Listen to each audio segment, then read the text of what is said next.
സ്വകാര്യ സർവകലാശാല ബിൽ തട്ടിക്കൂട്ടിയ ബില്ലെന്ന് പ്രതിപക്ഷ നേതാവ് വി.ഡി. സതീശൻ. സ്വകാര്യ സർവകലാശാലകൾ സംസ്ഥാനത്ത് തുടങ്ങുന്നതിന് യു.ഡി.എഫ് അനുകൂലമാണ്.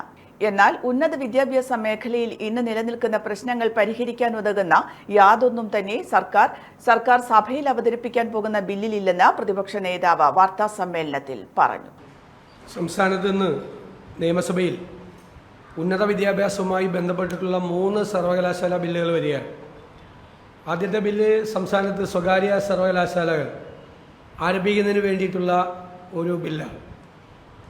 ഞങ്ങൾ തത്വത്തിൽ സ്വകാര്യ സർവകലാശാലകൾ ആരംഭിക്കുന്നതിനെതിരല്ല.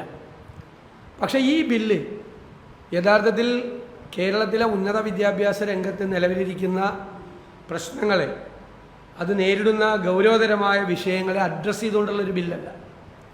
മാത്രമല്ല, തട്ടിക്കൂട്ടി തയ്യാറാക്കിയൊരു ബില്ലാണ്. കേരളത്തിലെ ഉന്നത വിദ്യാഭ്യാസ രംഗം ഇന്ന് നേരിടുന്നത് 2 പ്രധാനപ്പെട്ട പ്രശ്നങ്ങളാണ്.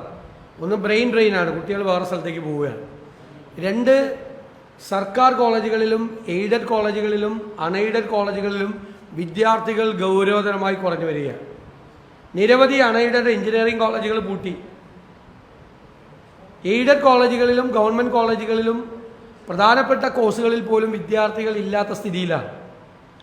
ഇപ്പോൾ സ്വകാര്യ സർവകലാശാലകൾ വന്ന് അതിൽ 40% വിദ്യാർത്ഥികൾക്ക്, കേരളത്തിലെ വിദ്യാർത്ഥികൾക്ക് സംവരണം കൊടുത്തു കഴിയുമ്പോൾ ഇപ്പോൾ നിലവിലുള്ള വിദ്യാർത്ഥികളുടെ എണ്ണം പോലും നമ്മുടെ സർക്കാർ എയ്ഡഡ് അൺഎയ്ഡഡ് മേഖലകളിൽ കുറഞ്ഞു കഴിഞ്ഞാൽ ഉണ്ടാകാൻ പോകുന്ന ഇമ്പാക്റ്റിനെ കുറിച്ചുള്ള ഒരു പഠനവും നടത്തിയിട്ടില്ല.